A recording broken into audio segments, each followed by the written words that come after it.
அதாவது எல்லாத்தையுமே முற்றிலுமே எல்லாமே இழந்து போன ஒருத்தவன் தான் ஃப்ரெண்டுக்கிட்ட ஹெல்ப் கேட்டு வரான்.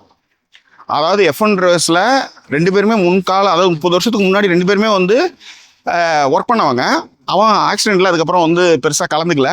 பட் ஆனால் சின்ன சின்ன ரேஸ்லாம் கலந்துக்கிறான். அப்படிப்பட்ட இடத்துல F1 ரேஸில் கலந்துக்கணும் அப்படின்னு ஃப்ரெண்டு வந்து அழைப்பு விடுக்கிறான். அவர் தான் ஜேவியர் பேடம்.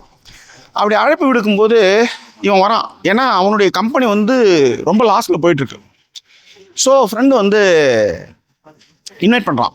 அப்போ இன்வைட் பண்ணும்போது ஒரு வெயிட்டர்ஸ் கிட்ட வந்து பிராட்பிட் பேசுகிற ஒரு சீன் ஒன்று இருக்கும். ஃப்ரெண்டு ரொம்ப நல்ல ஃப்ரெண்டு, ரொம்ப நாள் கழிச்சு என்கிட்ட வந்திருக்கான். என்னை கூப்பிட்றான். நான் போகலாமா வேணாமான்னு நீ சொல்ல அப்படின்னு வெயிட்டர்ஸ் கிட்ட கேட்கும்போது வெயிட்டர்ஸ் சொல்கிற பதில்கள் இருக்குல்ல, சான்ஸே கிடையாது. அதே மாதிரி கெர்ரி காண்டனுக்கும் பிராட்பிட்டுக்கு இருக்கிற ஒரு ஃபீல் இருக்குல்ல, அந்த ஃபீல்லாம் நம்ம பேச முடியாது. அதாவது எப்போ ஒரு பொண்ணு வந்து வெக்கப்படுவா தெரியுமா?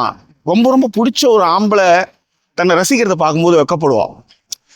உண்மையிலே அந்த ஒரு சீனுக்கு அப்புறம் வந்து அந்த கெர்ரி காண்டன் வந்து அந்த வெக்கப்பட்டினே வந்து கண்ண முடிக்கிற இடம் இருக்குல்ல. நீங்கள் வந்து எல்லா இடத்துலையும் பொம்பளை தான். அதை ரொம்ப அழகாக கேரி ஓவர் பண்ணியிருப்பாங்க.